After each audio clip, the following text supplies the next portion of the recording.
جبکہ سارا دار و مدار ہدایت کا، نجات کا، دنیا میں ہدایت پر چلنے کا، آخرت میں عذاب سے بچنے کا اسی کے اوپر مبنی ہے۔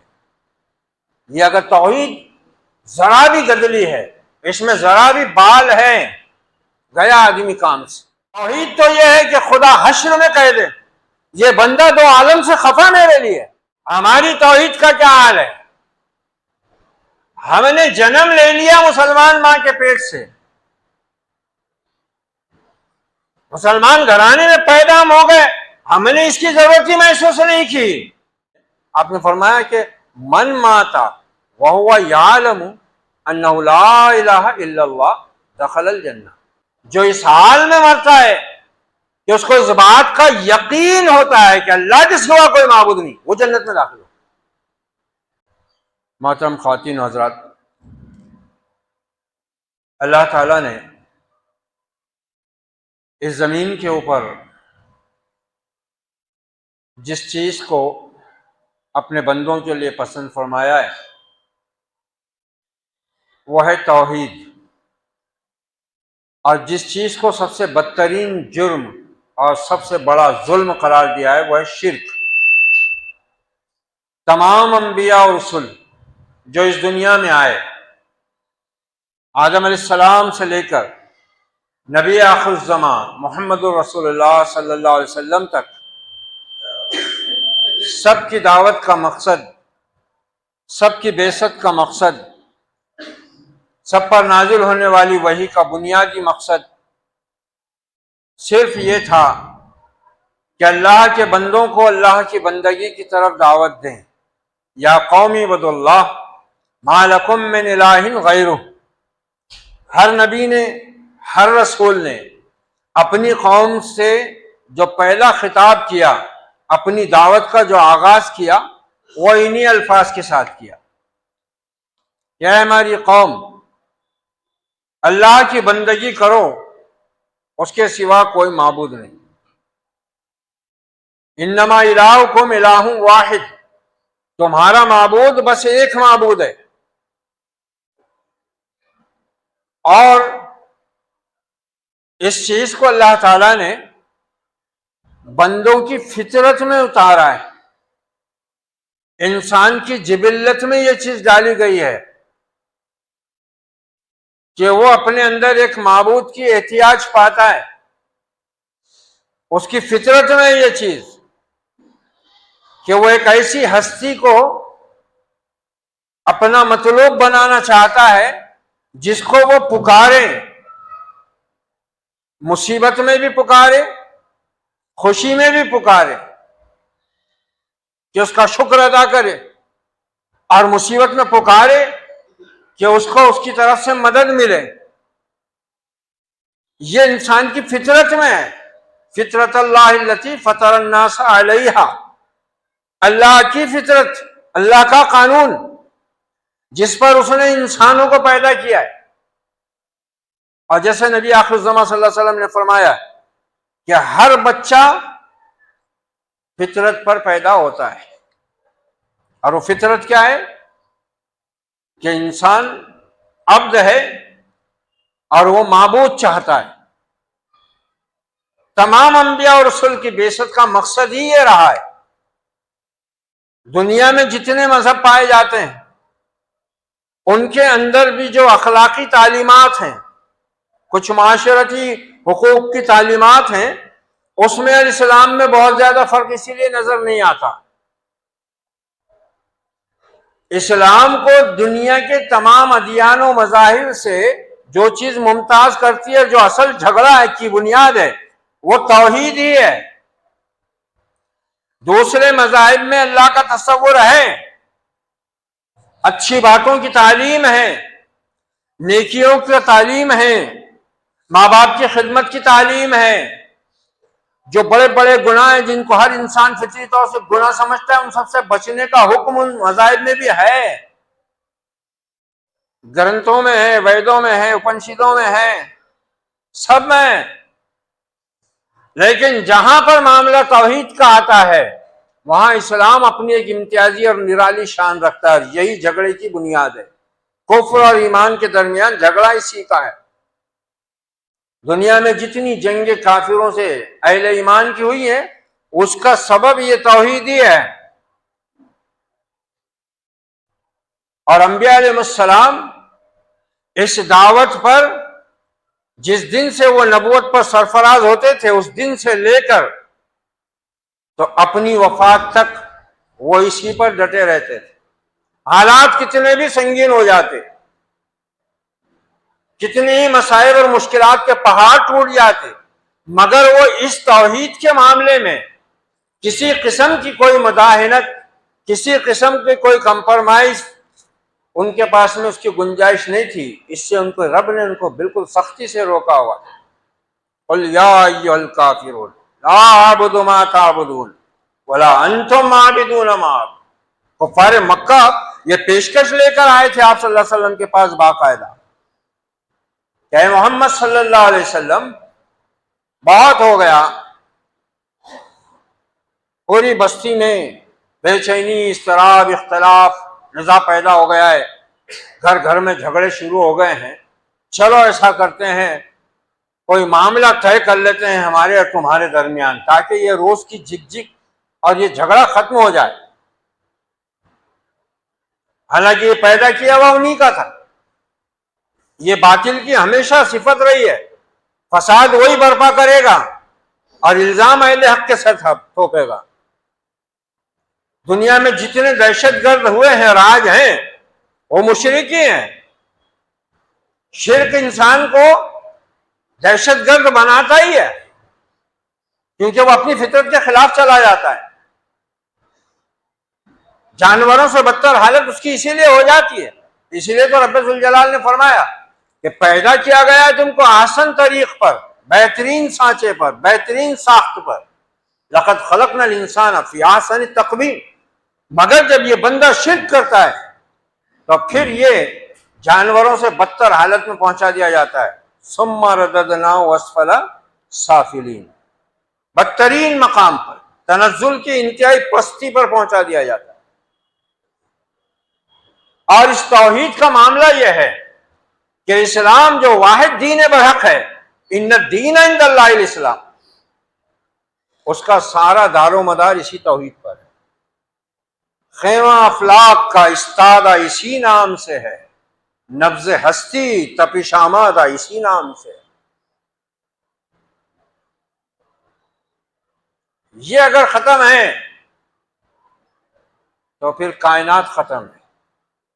کیسے؟ نبی صلی اللہ علیہ وسلم نے فرمایا نا کہ قیامت اس وقت تک قائم نہیں ہوگی جب تک کہ زمین پر کوئی اللہ کا نام لینے والا باقی نہ بچے. یعنی توحید کا خاتمہ کائنات کا خاتمہ ہے. نبض ہستی تپش آمادہ اسی نام سے. توحید وہ چیز ہے اللہ کی. انبیاء علیہ السلام کا جو رتبہ و مقام ہے وہ یہی ہے کہ وہ توحید خالص کے ساتھ اپنی قوموں کی طرف مبعوث ہوتے تھے اور باہر کیفیت باہر صورت اس توحید کی دعوت سے باز نہیں آتے تھے. کفار مکہ نے کہا اے محمد صلی اللہ علیہ وسلم چلو بہت ہو گیا، کچھ آپس میں مصالحت کر لیتے ہیں، کمپرمائز کر لیتے ہیں تاکہ یہ فضا تھوڑی سی امن اور سلامتی کی بنے. کہا کیا کہتے ہو؟ کہا ایسے کرتے ہیں 1 سال تم ہمارے معبودوں کی بندگی کر لو، 1 سال ہم تمہارے خدا کی پرستش کر لیں گے. اور جس وقت یہ پیشکش ہو رہی تھی حالات بڑے سنگین تھے. مکہ بھٹی بن چکا تھا مسلمانوں کے لیے، تپتی ہوئی بھٹی. کوئی جائے پناہ اور کوئی فریاد رسی کی کہیں سے صورت نظر نہیں آتی. ظلم و ستم اپنی انتہا پر تھا. مصلحت کے طور پر حالات کو تھوڑا سنبھالنے کے لیے اہل ایمان کو اس تپتی ہوئی بھٹی میں تھوڑا سا دم لینے کے لیے آپ چاہتے تو کمپرمائز کر لیتے، مگر جبرائیل آئے اور یہ سورہ مبارکہ لے کر آئے سورہ کافرون، قل یا ایھا الکافرون لا اعبد ما تعبدون ولا انتم عابدون ما اعبد، کہہ دو اے کافرو، اے منکرین حق، اے انکار کرنے والو، لا اعبدو، میں ہرگز بندگی نہیں کروں گا، ما تعبدون، ان معبودان باطل کی جن کی تم عبادت کرتے ہو، ولا انتم عابدون، اور نہ تم عبادت کرنے والے ہو اس کی، ما اعبد، جس کی میں بندگی کر رہا ہوں اور جس کی طرف تمہیں دعوت دے رہا ہوں۔ پھر تکرار ہے اس کی، ڈبل اسی کو دہرایا، ولا انتم عابدون ما اعبد ولا انا عابد ما عبدتم، نہ تم بندگی کرنے والے معلوم ہوتے ہو اس کی جس کی میں بندگی کرتا ہوں، اور مجھ سے تو تم یہ گمان ہی نہ رکھو کہ کسی بھی موڑ پر، کسی بھی حالت میں، کسی بھی وقت میں تمہارے اس مشورے کو یا تمہاری اس مصلحت کو مان لوں گا۔ لکم دینکم ولی دین، اگر یہ بات ہے تو سنو، تمہارے لیے تمہارا طریقہ حیات، میرے لیے میرا طریقہ زندگی۔ دین کے کئی معنی ہیں، بنیادی طور سے اس کے تین بڑے معنی ہیں۔ ایک مطلب ہوتا ہے اس کا بدلہ، جس کا استعمال قرآن میں ہوا ہے پہلی صورت میں، مالک یوم الدین، مالک ہے، بادشاہ ہے بدلے کے دن کا۔ سورہ معون میں بھی اسی معنی میں استعمال ہوا ہے، آخرت کے دن کے معنی۔ ارأیت الذی یکذب بالدین، کیا تو نے دیکھا اس شخص کو جو دین کو جھٹلاتا ہے، یعنی آخرت کو۔ پھر یہ لفظ استعمال ہوتا ہے جس کا قرآن نے استعمال کیا ہے ملکی قانون کے لیے، جو حکومتوں کے قانون ہوتے ہیں، وہ جو دستور ہوتا ہے وہ بھی دین ہے، جس کا استعمال سورہ یوسف میں ہوا ہے۔ اور پھر دین کے معنی ہوتے ہیں اللہ کی طرف سے نازل کردہ دین، جس کی بنیاد توحید ہے۔ وما امروا الا ليعبدوا الله مخلصین لہ الدین، جس قوم کو، جس نبی کی قوم کو اللہ نے ہدایت کا راستہ دکھانا چاہا، ان میں نبی مبعوث کیا، ان کا یہی مطالبہ رہا ہے کہ اپنے دین کو، اپنی اطاعت کو، اپنی تسلیم و رضا کے جذبے کو صرف اللہ کے لیے خاص کرو، اسی کو حنیف کہتے ہیں۔ اور یہی وہ توحید ہے جس کی اعلیٰ ترین شکل قرآن مجید ابراہیم علیہ السلام کی صورت اور سیرت میں پیش کرتا ہے ہمارے ساتھ۔ خاص بات دیکھیں گے آپ قرآن کے اندر، سیدنا ابراہیم علیہ السلام کا جہاں بھی ذکر آئے گا وہاں توحید کے ذکر کے ساتھ شرک کی نفی برابر بیان ہوئی ہے۔ خود حضرت ابراہیم جہاں بھی دعوت دیتے نظر آ رہے ہیں، اپنی قوم کو، اپنے باپ کو، وقت کے بادشاہ کو، وہاں وہ دونوں چیزوں کا ذکر کر رہے ہیں۔ انی وجہت وجہی للذی فطر السماوات والارض حنیفا، یہ توحید کا اعلان ہے۔ میں نے اپنا رخ ہر طرف سے کٹ کر اس ذات کی طرف کر لیا یکسو ہو کر جو زمین اور آسمان کی خالق ہے۔ وما انا من المشرکین، اور میں مشرکوں میں سے نہیں۔ اچھا، رب ذوالجلال خود جب اپنے خلیل کا ذکر فرماتا ہے تو کیا فرماتا ہے؟ اہل کتاب کو خطاب کرتے ہوئے، اہل ایمان کو خطاب کرتے ہوئے، ما کان ابراہیم یہودیا ولا نصرانیا ولکن کان حنیفا مسلما وما کان من المشرکین۔ ابراہیم نہ یہودی تھے نہ نصرانی تھے، بلکہ وہ تو ہر طرف سے کٹ کر یکسو ہو کر اپنے رب کے ہو رہے تھے اور مشرکوں میں سے نہ تھے۔ یہ ہر جگہ نظر آئے گا۔ امام الموحدین ایسے ہی نہیں بنایا گیا، ابو الانبیاء تو ہی ہیں، نبیوں کے باپ ہیں، اوپر سے توحید پرستوں کے امام ہیں، امام الموحدین۔ اور قرآن جس انداز سے پیش کرتا ہے نا ابراہیم خلیل اللہ کے پیغام کو، ان کی سیرت کو، اور یہی وجہ ہے کہ نبوت اور رسالت کے اختتام کے باوجود اس آخری امت کو بھی ملت ابراہیم کا لقب دیا گیا ہے۔ یہاں تک کہ محمد الرسول اللہ کا ہر امتی پر جو حق ہے کہ آپ کا نام آتے ہی آپ پر درود شریف پڑھے، تو اس میں بھی درود جو ہم کو سکھایا گیا ہے اس کا نام درود ابراہیمی ہے، اور الفاظ دیکھو کیسے ہیں، اللہم صلی علی محمد وعلی آل محمد، اے اللہ سلامتی بھیج محمد صلی اللہ علیہ وسلم پر اور محمد صلی اللہ علیہ وسلم کی آل پر، کما صلیت علی ابراہیم وعلی آل ابراہیم انک حمید مجید، ایسی سلامتی جس طرح کی سلامتی تو نے بھیجی تھی ابراہیم علیہ السلام پر اور ان کی آل پر، بے شک تو بڑا بزرگی والا اور اپنی تعریف میں آپ ستودہ صفات ہے۔ اللہم بارک علی محمد وعلی آل محمد کما بارکت علی ابراہیم وعلی آل ابراہیم انک حمید مجید۔ دیکھ لو تو قرآن خود کہہ رہا ہے ملت ابیکم ابراہیم، تمہارے باپ ابراہیم کا طریقہ، تمہارے باپ ابراہیم کا دین۔ صحابہ نے پوچھا نبی اکرم صلی اللہ علیہ وسلم سے، ما ہذہ الاضاحی یا رسول اللہ، اے اللہ کے رسول یہ قربانیاں کیا ہیں؟ آپ نے فرمایا تمہارے باپ ابراہیم کا طریقہ، تمہارے باپ ابراہیم کا دین، تمہارے باپ ابراہیم کی سنت۔ اب یہ توحید ہے کیا؟ دیکھو اسلام کی اصل بنیادیں تین، توحید، آخرت، رسالت۔ آخرت کا عقیدہ، رسالت کا عقیدہ توحید کے اوپر ہی مبنی ہے۔ جس کی توحید صحیح نہیں ہے وہ نہ رسول کی اتباع کر سکتا ہے نہ آخرت کا یقین اس کو حاصل ہو سکتا ہے، اور اس کے بغیر آدمی نیک عمل کے راستے پر چل نہیں سکتا، جو شرط ہے ایمان کے بعد جنت میں داخلے کی۔ ان الذین آمنوا وعملوا الصالحات، ہر نیک عمل قابل قبول اگر ہوگا توحید کی بنیاد پر ہوگا، توحید کی بنیاد پر ہوگا۔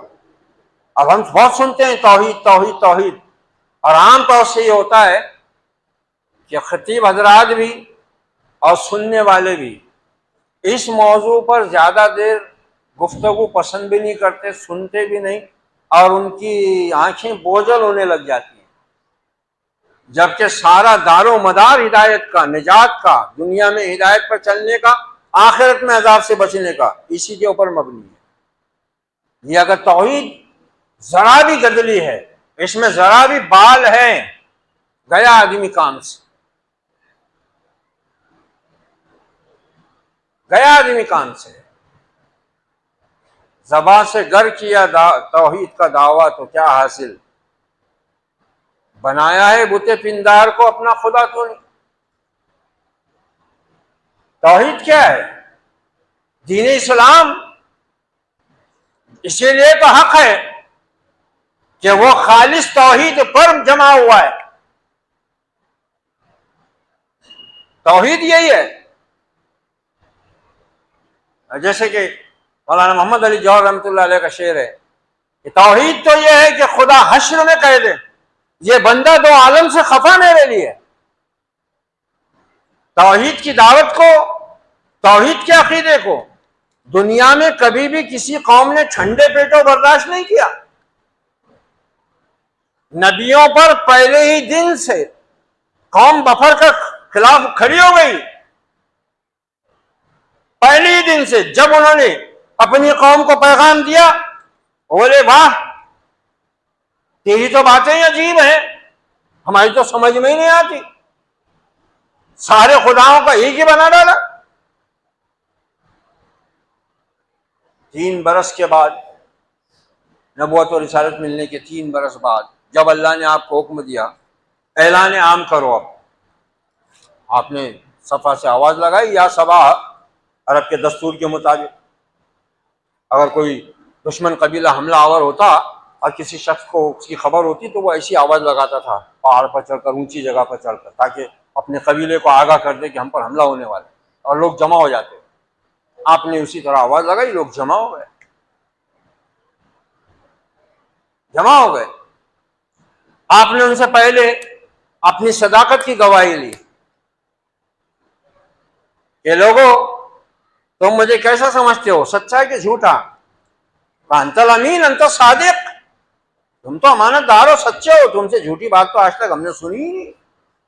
اچھا اگر میں یہ کہوں کہ میں اس وقت پہاڑ پر اونچائی پر کھڑا ہوں، میں ادھر بھی دیکھ رہا ہوں اور پیچھے بھی دیکھ رہا ہوں، اگر میں تم سے یہ کہوں کہ اس پہاڑ کے پیچھے ایک لشکر آ کر تم پر حملہ آور ہونے کے لیے ٹھہرا ہے، تو کیا میری بات کی تصدیق کرو گے؟ کہا بالکل مان لیں گے۔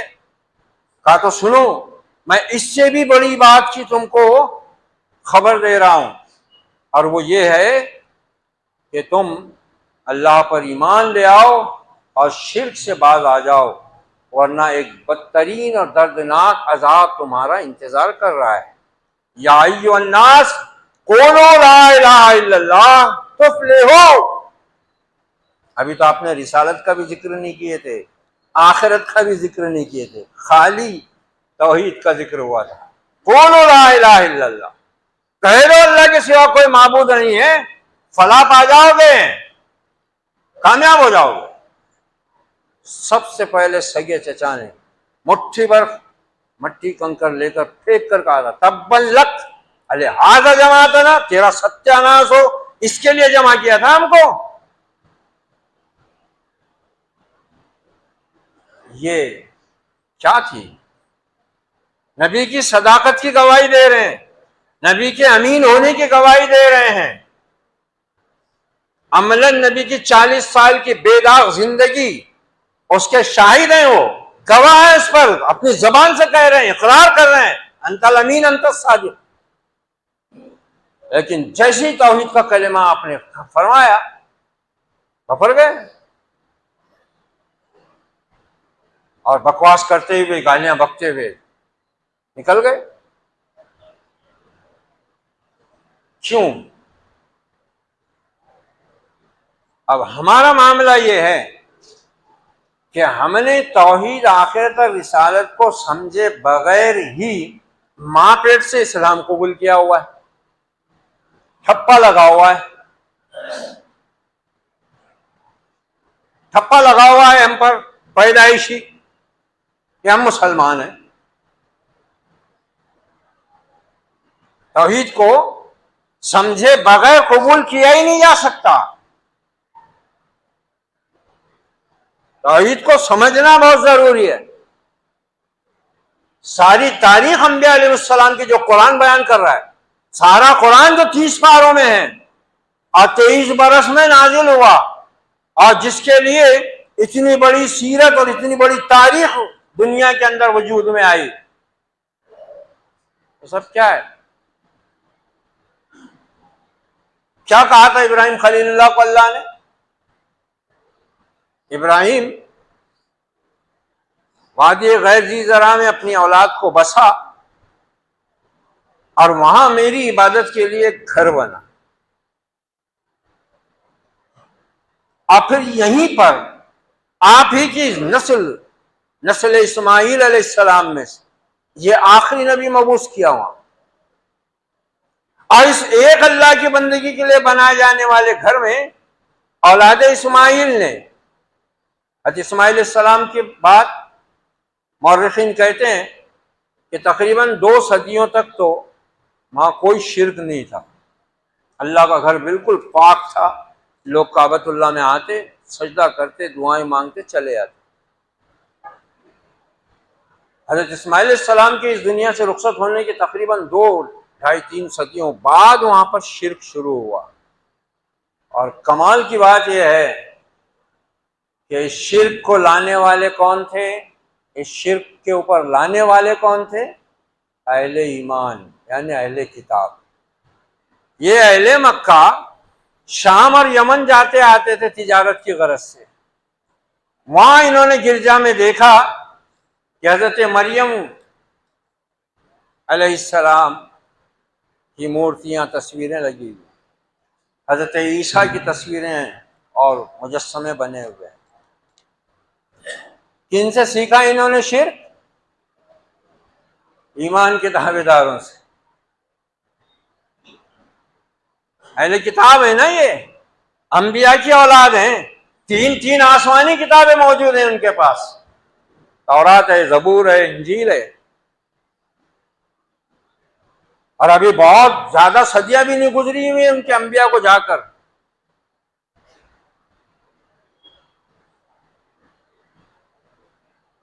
بہت صدیاں نہیں گزری. حضرت عیسیٰ ابن مریم کے تقریباً 500 550 یا 575 سال بعد نبی صلی اللہ علیہ وسلم مبعوث ہوئے. اور یہ بات تو کب ہے؟ حضرت اسماعیل علیہ السلام کے 200 سال بعد جب شرک شروع ہوا یہاں. یہ وہاں سے بت لے کر آئے اور لا کر یہ کعبۃ اللہ میں رکھا ہے انہوں نے. اور پھر شرک کی جو خاصیت ہے وہ ہے جب خدا تقسیم ہوتا ہے تو پھر یہ تقسیم کہیں رکتی نہیں ہے.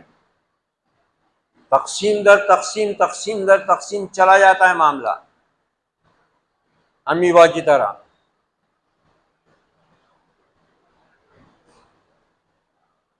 امیبا ایک سمندری جاندار ہے، اس کا ایک جسم کا حصہ ٹوٹ جائے وہ خود اپنی جگہ ایک الگ امیبا بن جاتا ہے، وہ بنتے چلے جاتے ہیں.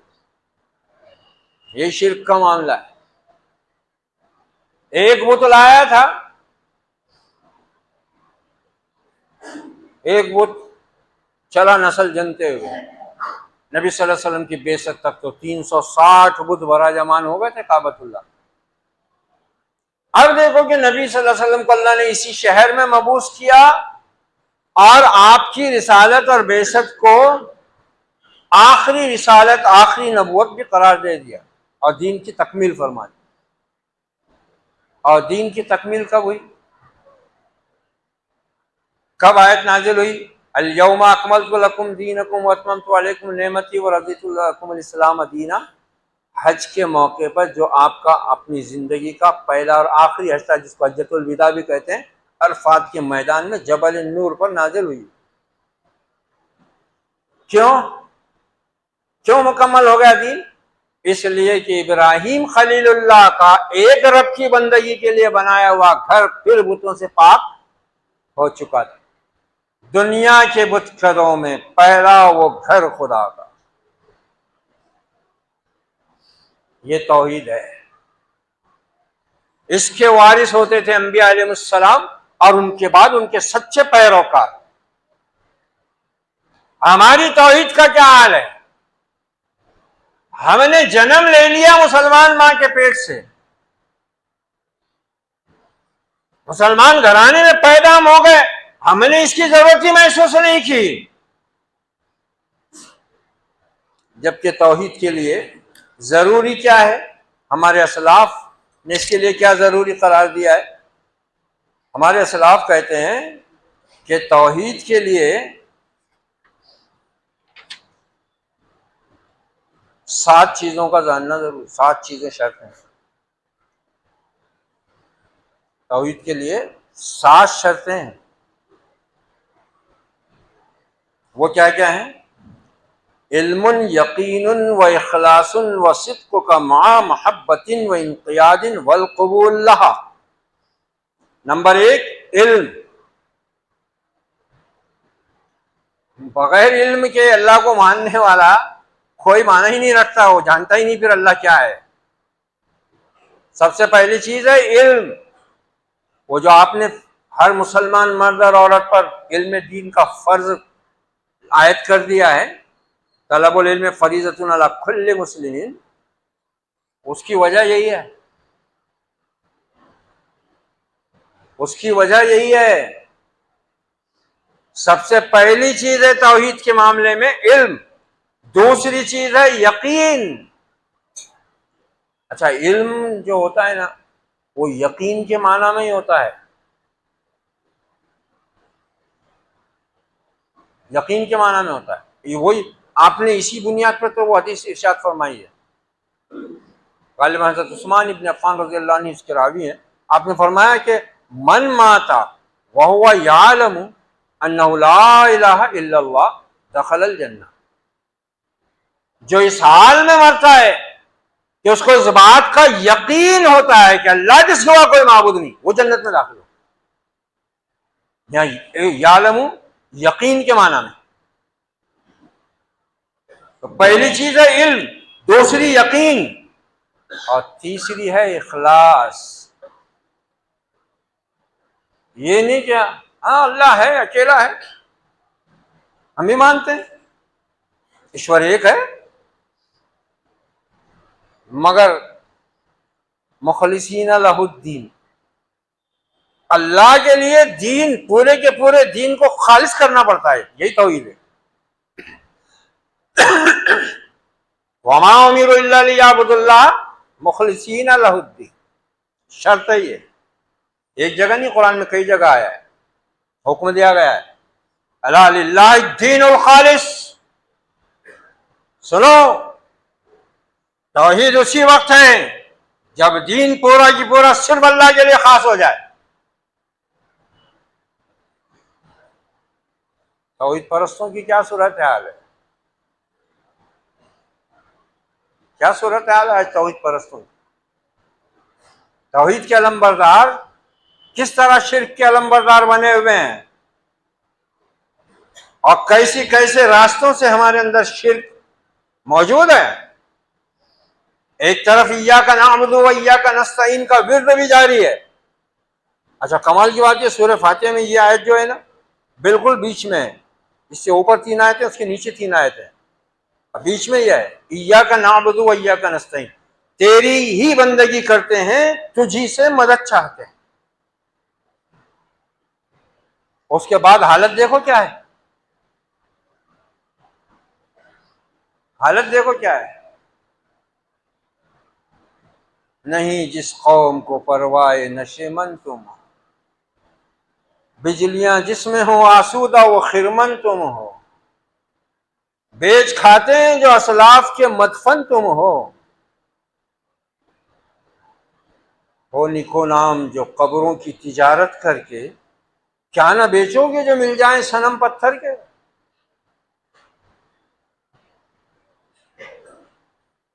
کتنا شرک، کتنا شرک پایا جاتا ہے. بالکل ہماری کیفیت وہی ہے جو اللہ رب العزت نے سورہ یوسف کی آیت نمبر 106 میں بیان فرمائی ہے کہ وما یؤمن اکثرهم باللہ الا وهم مشرکون. اکثر لوگ جو اللہ پر ایمان رکھتے ہیں ان کی حالت یہ ہے کہ نہیں ایمان رکھتے اکثر ان میں کہ اللہ پر الا وهم مشرکون، مگر یہ کہ اس کے ساتھ شریک بھی ٹھہراتے ہیں. آج ہماری صورتحال تقریباً یہی ہے. توحید کے لیے یہ 7 شرطیں ضروری ہیں. پہلی علم، دوسرا یقین، تیسرا اخلاص، چوتھا صدق. صدق سچے دل سے، دل کی پوری سچائی سے، دل اور دماغ کی سوچنے کی تمام صلاحیتوں کی سچائی کے ساتھ مانے آدمی کہ اللہ ایک ہے. سچ ہو اپنے وعدے میں، اپنے دعوے میں. اچھا مشرکین مکہ کو اللہ کا انکار نہیں تھا، اللہ کا انکار نہیں تھا ان کو. کئی سوال اللہ نے بیان کیے، پوچھیں نبی ان سے آسمان سے پانی کون برساتا ہے، زمین سے رزق کون دیتا ہے، تم کو پیدا کسی نے کیا ہے. لَيَقُولُنَّ اللَّهُ، یہ خود جواب دیں گے کہ اللہ ہی ہے، یہ تو اللہ ہی کے کام ہے. تو پھر یہ تم نے اس کا شریک کس بنیاد پر ٹھہرا رکھا ہے دوسروں کو؟ اس امت کے اندر جو شرک پایا جاتا ہے وہ سورہ یوسف کی آیت کی بالکل مترادف ہے. ایمان والے ہیں، اذانیں بھی ہو رہی ہیں، نمازیں بھی ہو رہی ہیں، روزے بھی ہو رہے ہیں، حج اور عمرہ بھی ہو رہا ہے، لیکن ساتھ میں شرک بھی چل رہا ہے اور خبر نہیں ہے.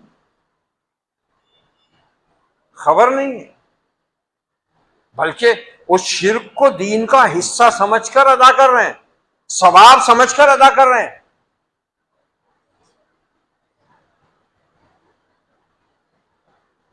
یہی ہے وہ اصل خرابی کی جڑ جس کی وجہ سے ہمارا ایمان، ہمارا دین، ہماری غیرت ایمانی، ہماری غیرت دینی، ہماری نماز، ہمارا روزہ، ہمارا عمرہ، ہمارا حج، ہماری زکوٰۃ سب بے روح اور بے جان ہو چکے ہیں.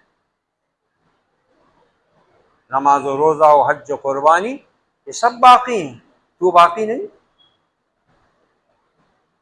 اگر یہ توحید میں خلل آتا ہے پھر آدمی کتنا ہی نیک ہو، دن رات سجدے میں پڑا رہے،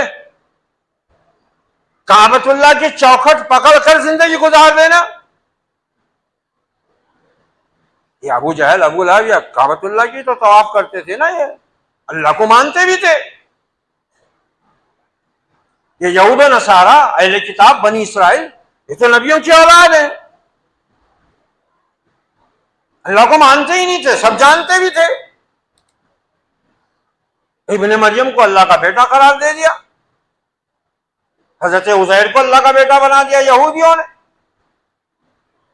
اور تو اور موسیٰ علیہ السلام موجود، ہارون علیہ السلام موجود، اور ایک جادوگر نے بچڑا بنایا، اس کی بندگی میں لگ گئے۔ وما یؤمن اکثرهم باللہ الا وهم مشرکون، ایمان تو رکھتے ہیں اللہ پر، مگر حالت یہ ہے کہ ساتھ میں شرک بھی کر رہے ہیں، ساتھ میں شرک بھی کر رہے ہیں۔ کسی میں کوئی شرک ہے، کسی میں کوئی شرک ہے، صرف درگاہوں اور مزاروں ہی کا شرک نہیں پایا جاتا اس امت میں، اور بھی دوسرے بہت سے شرک کے مظاہر ہیں جو امت میں موجود ہیں، اور دھڑلے سے اس کو اچھا نیک یا دین کا کام انجام سمجھ کر انجام دیا جا رہا ہے۔ اس لیے کہ اب ہمارے پاس تو پہلی ہی بنیاد غائب ہے۔ جیسے میں نے کہا ہو گئے پیدا مسلمان گھرانے میں، اس لیے کیا علم حاصل کرنا ہے؟ علم کیا حاصل کرنا ہے؟ اور کوئی تیار نہیں ہوگا اس کو سیکھنے کے لیے، سمجھنے کے لیے، کہ بھئی جب یہ بات ہے تو پھر تو سمجھنا ضروری ہے، کیونکہ جنت کی واحد اگر کوئی قیمت ہے وہ توحید ہے، وہ بھی خالص بالکل بالکل ذرا سا بھی اس میں بال مو اللہ کو برداشت نہیں ہے۔ اور وہ ہے ہی نہیں، کیا حالت کر دی گئی ہے امت کی، کیسے کیسے شرک کے مظاہر اس امت میں پائے جاتے ہیں، جبکہ ایاک نعبد و ایاک نستعین بھی جاری ہے۔ قرآنی مساجد میں تو اللہ کے شریک ہر مسجد کے صحن میں موجود ہیں، ادھر ایاک نعبد و ایاک نستعین پڑھ کر نکلا، اقرار کر کے نکلا، اور ادھر فاتحہ دینے کو کھڑا ہو گیا مردوں سے مانگنے کے لیے۔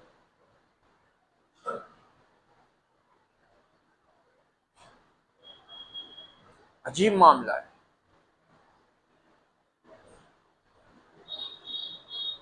ان کا نکاح بھی ہوتا ہے، اس میں کئی شرک کی رسمیں، ان کے یہاں بچہ پیدا ہوتا ہے اس میں شرک موجود ہے۔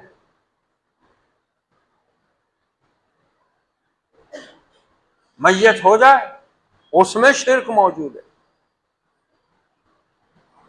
پیدائش سے لے کر تو تدفین تک کئی ایسے اعمال اور افعال ہیں جو سریعاً شرک اور کفر سے متصف ہیں۔ اب سچائی آئے کہاں سے کہ علم ہی نہیں ہے؟ اللہ کی بندگی پر آدمی آمادہ ہو کیسے کہ یقین ہی نہیں ہے، رسول کی پیروی اختیار کرے کیوں؟ اخلاص ہی نہیں ہے، اور دین کو اہمیت دے کیوں؟ سچائی ہی نہیں ہے۔ وفاداری شرط ہے، اسلام توحید اسی کا نام ہے، ایمان اسی کا نام ہے، اللہ سے اور بندوں سے وفاداری۔ امیر معاویہ رضی اللہ تعالیٰ عنہ رومیوں سے معاہدہ ہے، مدت بندی ہوئی ہے، آپس میں معاہدہ ہو گیا ہوا حضرت امیر معاویہ کا رومی حکمرانوں سے، عیسائی حکمرانوں سے، کہ اتنے اتنے مہینے یا اتنے اتنے سال تک ہم آپس میں جنگ نہیں کریں گے، اور دوسرے معاہدات تھے۔ معاہدے کی مدت ختم ہونے والی ہے، حضرت امیر معاویہ نے لشکر اتارنا شروع کر دیے، روم کی سرحد، لشکر جمع شروع کر دیا، اپنی سپاہ جمع کرنا شروع کر دیے کہ جیسی معاہدہ ختم ہوگا میں حملہ کر دوں گا۔ طاقت ہے۔ حضرت عمر ابن انبسہ رضی اللہ تعالیٰ عنہ گھوڑے پر سوار ہوئے اور پورے لشکر میں گھوڑا دوڑاتے ہوئے چیخ چیخ کر کہنے لگے، لوگو اللہ سے وفا کرو، غداری نہ کرو، بندوں سے وفا کرو، غداری نہ کرو۔ پورے لشکر میں چیخ چیخ کر گھوڑے پر اعلان کرتے ہوئے امیر معاویہ نے کہا کہ یہ کون ہے، کیا کہہ رہا ہے؟ خلیفہ کے خلاف بول رہے ہیں، امیر المومنین ہیں، وہ ان کے خلاف بول رہے ہیں، غداری مت کرو اللہ سے اور اس کے رسول سے اور اللہ کے بندوں سے۔ کہا کیا بات؟ کہا امیر المومنین، اللہ نے بھی کہا ہے کہ تم پہ جس قوم میں معاہدہ ہے مدت پوری کرو، اور میں نے اللہ کے رسول سے بھی سنا ہے، حدیث بیان کر رہے ہیں کہ جب تک تمہارے اور قوم کے درمیان معاہدے کی مدت ختم نہ ہو جائے اور تم ان سے اس معاملے میں گفت و شنید نہ کر لو، کوئی حرکت مت کرنا۔ ان کی توحید علم پر تھی، یقین پر تھی، اخلاص پر تھی، صدق پر تھی۔ خلیفہ وقت امیر المومنین، طاقتور حکمراں امیر معاویہ رضی اللہ عنہ 20 سال حکومت کیا ہے، پورے تم طراق کے ساتھ، عدل و انصاف کے ساتھ 20 سال سارے فتنوں کی سرکوبی کر دی جو اٹھے تھے حضرت عثمان غنی رضی اللہ عنہ کے دور خلافت سے، اور جو منتج ہوئے خلیفہ راشد سوم عثمان ذی النورین کی شہادت پر، اور خلیفہ راشد چہارم علی ابن ابی طالب رضی اللہ عنہ کی شہادت۔ امیر معاویہ نے ایسی لگام ڈالی 20 برس پورے 20 برس، 40 ہجری سے 60 ہجری تک ایسی شاندار حکومت۔ مگر جب اللہ کا فرمان اور نبی کی حدیث ایک عام صحابی نے، ایک عام سپاہی نے اس لشکر کے بانگ دول بیان کیے، لشکر کو حکم دیا کہ کوچ کرو، ہم اللہ اس کے رسول کے خلاف نہیں جا سکتے۔ ان میں سچائی تھی نا، سچائی تھی۔ آج ہماری توحید، ہمارے ایمان، ہمارے اسلام کی حالت یہ ہے کہ اللہ کے گھر میں اگر کوئی سچی توحید بیان کر دے اس کو اٹھا کر باہر پھینکنے سے بھی گریز نہیں کرتے۔ واقعات شاہد ہیں، کل بھی ہوئے تھے، آج بھی ہو رہے ہیں، اٹھا کر باہر پھینک دیں گے۔ اور اللہ نے فرمایا نا، وہ بات بالکل صحیح ہے کہ اے نبی، اگر تم ایک اللہ کی بات کرو تو ان کے چہرے بگڑتے ہیں، اور اگر اس کے ساتھ دوسروں کو شریک ٹھہرانے کی کوئی بات ہو تو یہ کھل اٹھتے ہیں۔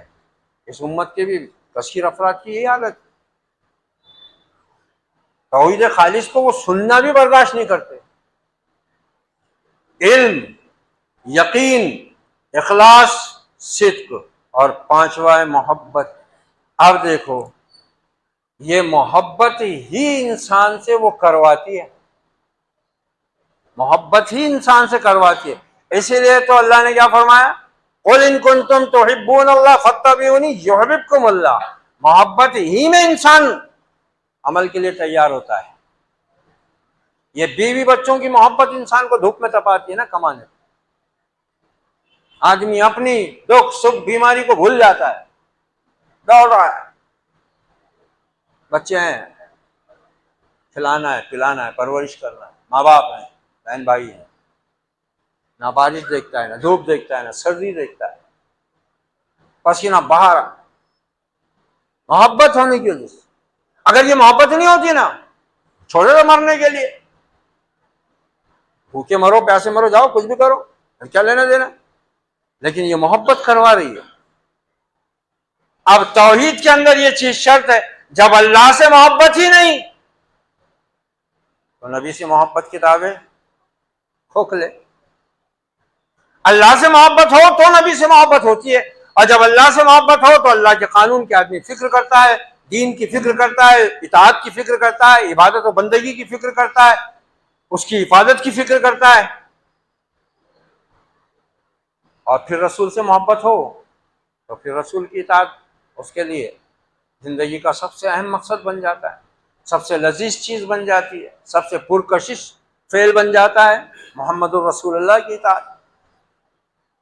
ہمارے لیے سب چیزیں دشوار ہیں، برداشت سننے کو برداشت نہیں ہوتی، عمل تو کہاں سے ہوگا؟ محبت نہ ہوتی تو کچھ بھی نہ ہوتا۔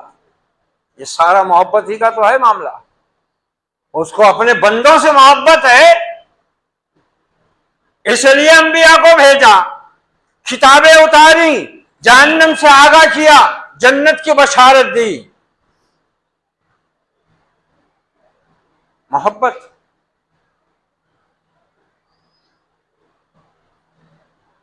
حضرت موسیٰ علیہ السلام کو اللہ نے فرمایا موسیٰ ذرا ساحل پر جا سمندر کے اور میری قدرت کے نظارے دیکھ، میری طاقت کے مظاہر دیکھ ذرا۔ 3 کشتیاں آئیں گی، ان تینوں کو میں ڈبونے والا ہوں۔ حضرت موسیٰ پہنچے، ساحل کے اوپر کھڑے ہو گئے، دیکھیے دور سے ایک کشتی آتی نظر آئی۔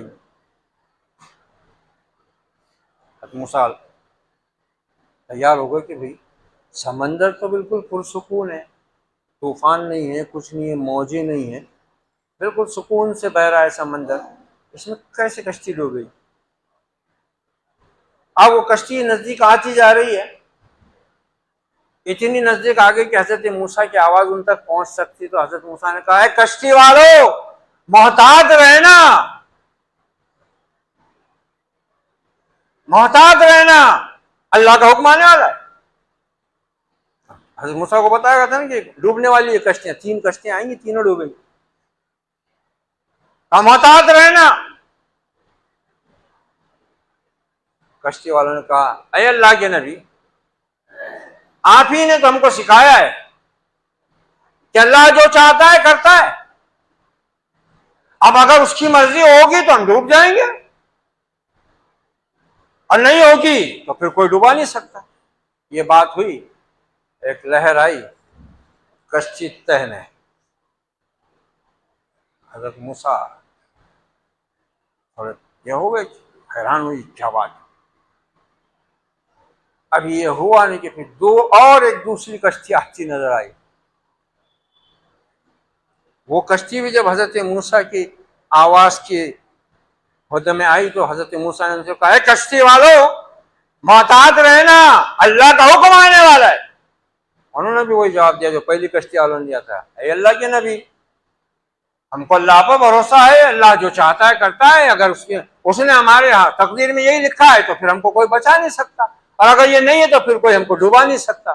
یہ بات ہوئی اور ایک تیز اور تند لہر آئی اور کشتی والوں کو کشتی سمیت لے کر چلی گئی۔ حضرت موسیٰ بولے اب تیسری کشتی کی باری ہے، 2 تو گئی۔ تھوڑی دیر کے بعد تیسری کشتی نظر آئی۔ جب وہ آپ کی آواز کی حد میں آئے تو آپ نے کہا اے کشتی والو احتیاط سے رہنا، محتاط رہنا، اللہ کا حکم آنے والا ہے۔ کہا اللہ کے نبی، آپ ہی نے تو ہم کو تعلیم دی ہے کہ اس کائنات میں، زمینوں میں، آسمانوں میں جو کچھ ہوتا ہے رب کے حکم سے ہوتا ہے، اس کے بغیر ایک پتا بھی ہلتا نہیں ہے، لہذا اگر اس نے ہماری کشتی کو ڈبونے کا فیصلہ کیا ہے تو ہم اس کو ٹال نہیں سکتے، مگر ہاں ایک چیز ہے اللہ کے نبی کہ ہم اس کی رحمت کے امیدوار ہیں، ہم اس کی رحمت کے امیدوار ہیں، وہ چاہے تو اپنی رحمت سے ہمیں بچا بھی سکتا ہے۔ یہ باتیں ہوتے ہوتے حضرت موسیٰ نے دیکھا اور تیسری کشتی ساحل پر آ گئی، ڈوبی نہیں۔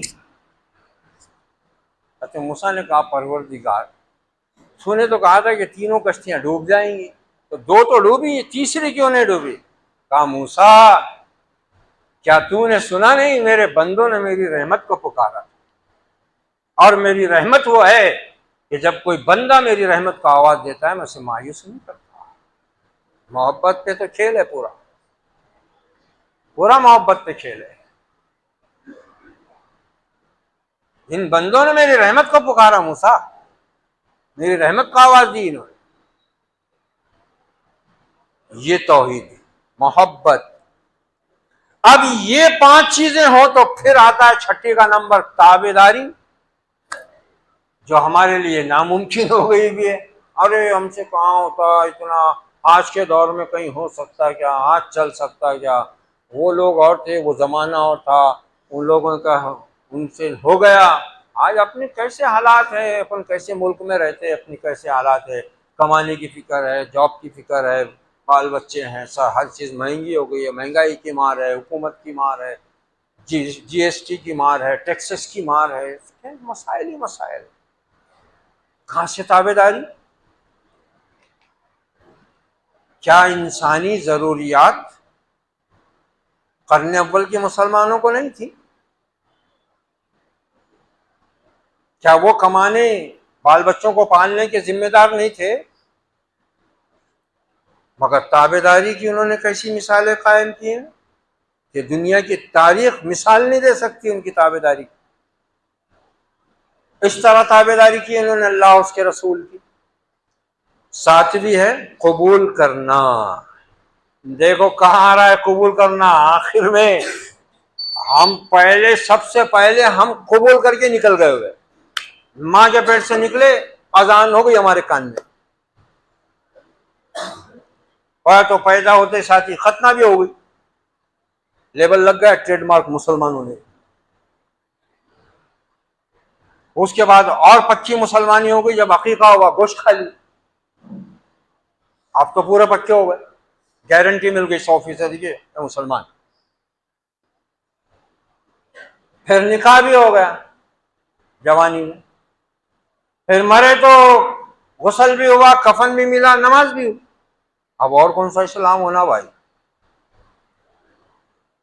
اب کون سا اسلام باقی رہے گا؟ اتنا تو ہو گیا، ماں کے پیٹ سے نکلتے سے اذان سن لیے، ختنہ کر لیے، گوشت کھا لیے، آج تک کھاتے آ رہے، روز کھا رہے، بیماری بھی ہو گئی، ڈاکٹر نے پرہیز بھی بولا تو رہ ہی نہیں جا رہا، کھائے نہیں جا رہا، مرے تو مرے مگر وہ تو ہونا، ہماری مسلمانی۔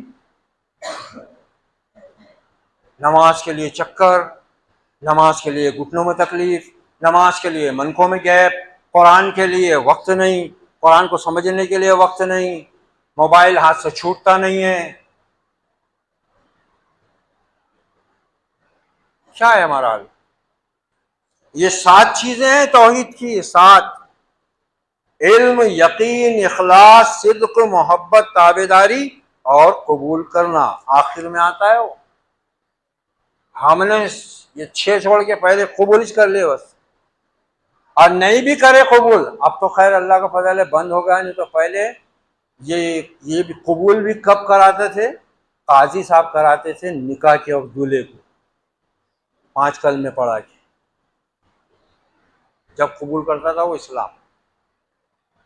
بعد میں بھی بیچارے کو پتہ ہی نہیں، اس سے پہلے بھی پتہ نہیں تھا، اس کے بعد بھی پتہ نہیں، وہ وہاں پہ وہ نکاح کے رجسٹر میں سیاہ نامے میں ہی ہو گیا، وہ ذات مسلم، مذہب اسلام، بس ختم۔ یہ توحید ہے۔ اب علم کیا ہے؟ ایک ایک کسی الگ الگ سے اگر تشریح ہو تو 6 مہینے بھی بس نہیں ہوتے اس کو۔ یہ 7 چیزیں توحید کی شرطوں میں سے ہیں، اس کی قسمیں 3 ہی ہیں: توحید ربوبیت، توحید الوہیت، توحید اسماء و صفات۔ لیکن اس توحید کے لیے سب سے پہلے یہ 7 شرطیں ہیں جو ہمارے اسلاف نے کتاب و سنت کی روشنی میں واضح کی ہیں، بیان کی ہیں۔ انشاءاللہ آئندہ خطبے میں ہم اس کے آگے کے مضمون کو دیکھیں گے۔ اللہ تعالی ہمیں اس عظیم اور اہم ترین دین کی بنیاد کو ان 7 شرطوں کے ساتھ سمجھنے کی، جاننے کی، ماننے کی توفیق عطا فرمائے۔ اقول قولی ھذا واستغفر اللہ لی ولکم ولسائر المسلمین فاستغفروہ انہ هو التواب الرحیم ورب کریم، وصلی اللہ علی النبی وعلی آلہ واصحابہ اجمعین والعاقبۃ للمتقین، والسلام علیکم ورحمۃ اللہ وبرکاتہ۔